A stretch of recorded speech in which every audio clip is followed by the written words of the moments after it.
हे hi hello नमस्कार सत श्री अकाल अस्सलाम वालेकुम दोस्तों। स्वागत है आप सबका अपने ही यूट्यूब चैनल अंधेरे राज पर। दोस्तों, क्या आपने कभी सोचा है कि इंसान की हवस और लालच किस हद तक गिर सकता है? झारखंड की रांची की ये सच्ची घटना सुनने के बाद आपके भी रोंगटे खड़े हो जाएंगे। दोस्तों, ये कहानी है विजय सिंह नाम के एक आदमी की, जो अपने पत्नी और परिवार के साथ रहने वाला एक आम इंसान था। लेकिन उसके अंदर छुपी एक काली चाहत ने उसे एक ऐसी खाई में ढकेल दिया जहां से विजय सिंह के लिए निकलना नामुमकिन था। आखिर विजय सिंह के साथ ऐसा क्या हुआ कि उसने इंसानियत की सारी हदें पार कर दी? ये जानने के लिए वीडियो को अंत तक जरूर देखिएगा। दोस्तों, आज की ये सच्ची घटना है झारखंड के रांची की, जहां विजय सिंह नाम का एक आदमी रहता था और उसकी पत्नी प्रीति और उनके दो बच्चे भी उनके साथ रहते थे। लेकिन उनका झगड़ा अपनी पत्नी प्रीति से आए दिन होता रहता था, मारपीट होती रहती थी। इसका मुख्य कारण था कि विजय सिंह अपनी शारीरिक सुख के लिए अपनी पत्नी के साथ एक बार नहीं बल्कि कई बार संबंध बनाता था, तब जाकर के विजय को संतुष्टि प्राप्त होती थी। दोस्तों, प्रीति अपने पति के इस रवैये से काफ़ी मुश्किलों का सामना करती थी और ये एक दिन का बात नहीं था, बल्कि रोज़ाना ये सिलसिला चलता आ रहा था कई सालों से। और रोज़ाना इस जुल्म जबर का शिकार प्रीति बनती थी। एक दिन ऐसा हुआ कि विजय एक बार अपनी पत्नी के साथ संबंध बनाने के बाद जब उसको सुख नहीं मिला, दोबारा उसके साथ संबंध बनाने के लिए ज़बरदस्ती करने लगा। लेकिन उसकी पत्नी खुलकर विजय का विरोध करती है और विरोध करने पर विजय अपनी पत्नी के साथ मारपीट करता है।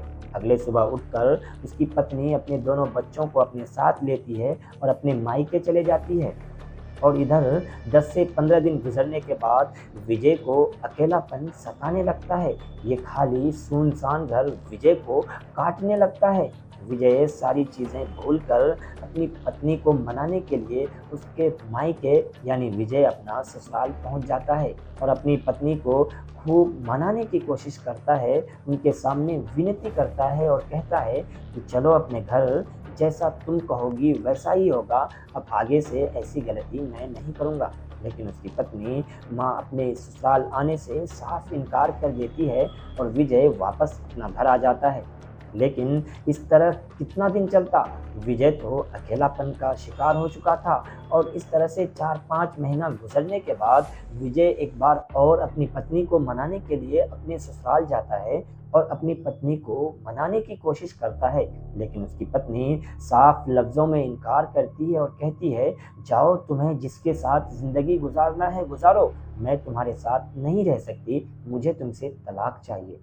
विजय ये सुनने के बाद वापस अपने घर आता है और अपने दोस्तों से कहता है कि देखो, मेरी पत्नी मायके चली गई है और वो मेरे साथ नहीं रहना चाहती है, इसलिए मेरे लिए कोई अच्छा रिश्ता का इंतज़ाम करो। कहीं कोई अच्छी लड़की देखो जिससे मैं शादी कर सकूं, क्योंकि ये अकेलापन मुझे बहुत सता रहा है। ये सुनसान घर मुझे काटने के लिए दौड़ता है और ये अकेला मेरे लिए खाना बनाना बड़ा ही मुश्किल काम है। उसका दोस्त कहता है, विजय, तुम घबराओ नहीं, तुम इतने बड़े बिजनेसमैन आदमी हो, तुम इतना बड़ा आदमी, इतना मालदार हो, तुम्हें कोई ना कोई अच्छी लड़की ज़रूर मिल जाएगी। तुम मुझे 1 महीने का टाइम दो, मैं तुम्हारे लिए किसी अच्छे रिश्ते का इंतज़ाम करता हूँ। विजय कहता है, चलो यार, ठीक है, मैं 1 महीना तो रुक ही सकता हूँ। और इस बात के 10-15 दिन ही हुए होंगे कि उसका दोस्त एक रिश्ता लेकर के विजय के पास आता है और कहता है, देखो, एक विधवा महिला है जिसका पति 4-5 साल पहले डेथ कर चुका है, वो बहुत ही अच्छी महिला है, उससे तुम्हारी शादी हो जाएगी। लेकिन एक शर्त है, उसकी एक 18 साल की बेटी है, उसे भी तुम्हें अपने घर पे रखना होगा और उनकी शादी करना होगा और उन दोनों का पूरा खर्च तुम्हें ही उठाना होगा। विजय कहता है, कोई बात नहीं है यार, ये मेरे लिए कोई मुश्किल काम नहीं है, लेकिन तुम ये बताओ, वो लड़की अच्छी तो है ना? उसका दोस्त कहता है, चलो, तुम खुद जा कर के उसके घर देखो कि वो लड़की कैसी है। जब विजय उस महिला के घर पे पहुंचता है, जिसका नाम आरती होता है, बड़ी ही खूबसूरत महिला थी, उसकी बेटी भी उतनी ही खूबसूरत थी। विजय को फौरन ये रिश्ता मंजूर होता है और वहीं मंदिर में जाकर के दोनों शादी करते हैं पूरी रीति रिवाज के साथ। और शादी के बाद विजय आरती को और उसकी पहले घर की बेटी उर्मिला को अपने घर लेकर के आता है और सब कुछ ठीक ठाक रहने लगता है।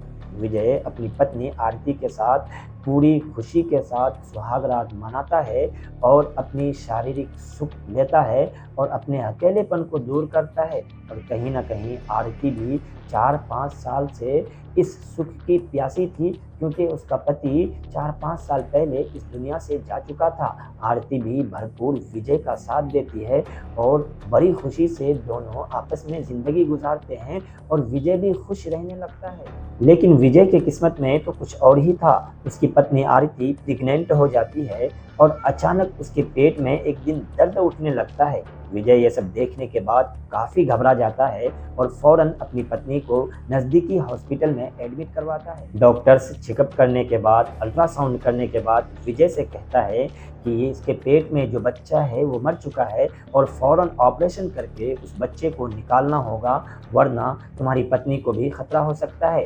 विजय कहता है तुम घबराओ नहीं, जितना भी पैसा खर्च होगा मैं खर्च करने के लिए तैयार हूँ, लेकिन मेरी पत्नी को कुछ भी नहीं होना चाहिए। विजय काउंटर पर जाकर ऑपरेशन का फीस जमा करवाता है और डॉक्टर्स उसकी पत्नी का ऑपरेशन करके उस बच्चे को पेट से बाहर निकालते हैं। लेकिन ऑपरेशन के बाद विजय की पत्नी भी उसका साथ छोड़ देती है, यानी अपना दम तोड़ देती है। ये सब देखकर विजय काफ़ी टूट जाता है और अपनी पत्नी की लाश को लेकर घर आता है और उसका क्रियाक्रम करके उसको अलविदा कहता है।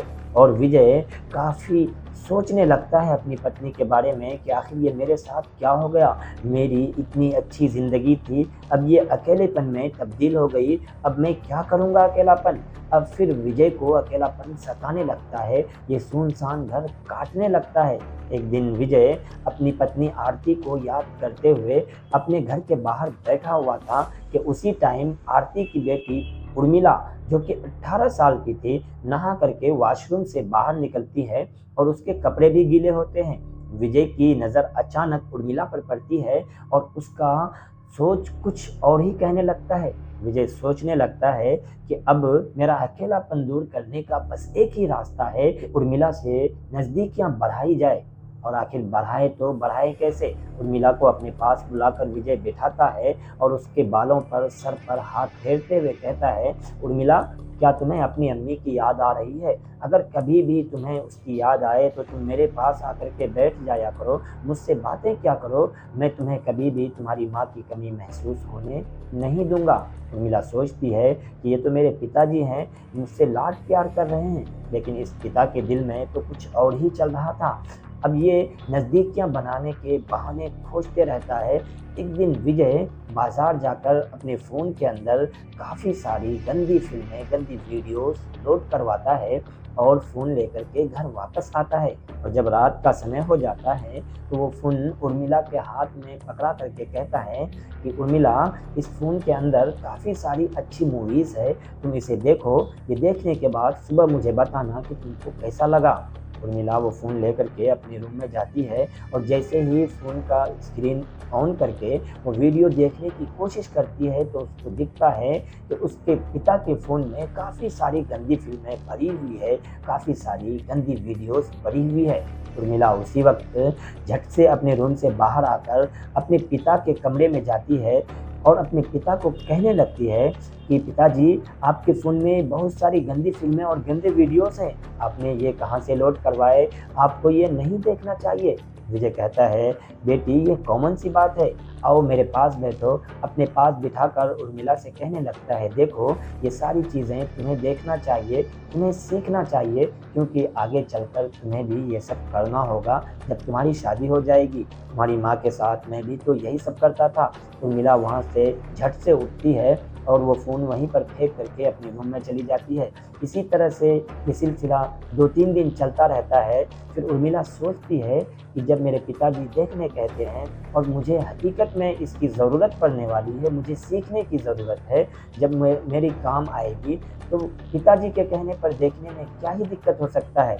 और उर्मिला कहीं ना कहीं वो वीडियो देखने लगती है और वो इंजॉय करने लगती है। एक दिन विजय उर्मिला को अपने साथ बुलाकर बिठाता है और साथ में दोनों वो वीडियो देखने लगते हैं और उर्मिला और उसके पिता यानी विजय सिंह दोनों खूब एंजॉय करने लगते हैं वो वीडियो देखते देखते।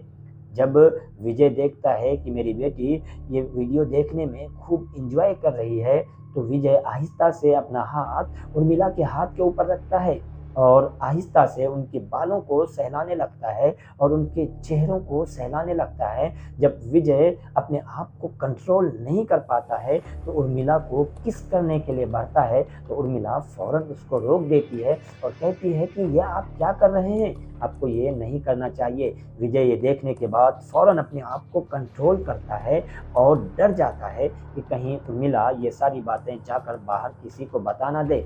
विजय घबरा जाता है और उर्मिला वहाँ से फ़ोन फेंक करके अपने रूम में चली जाती है। फिर विजय सोचता है कि अभी तो 2-4 ही दिन हुए हैं, 10 से 15 दिन होने दो, उर्मिला ये वीडियोस देखेगी तो खुद ब खुद अपने आप को मेरे पास ला करके रख देगी। और हकीकत में ऐसा ही होता है, उर्मिला रोज़ाना ये वीडियो देखती है, उनको आदत लग जाती है और कहीं न कहीं वो इनको खूब एंजॉय करने लगती है और उर्मिला भी चाहती है कि वो भी ऐसा ही करे और उसका मन भी ऐसा ही करने लगता है। एक दिन विजय उर्मिला को अपने पास बुलाकर अपने ही बेड पर सुलाता है और दोनों बाप बेटी एक ही बिस्तर पर सोकर वो वीडियो देख रहा था।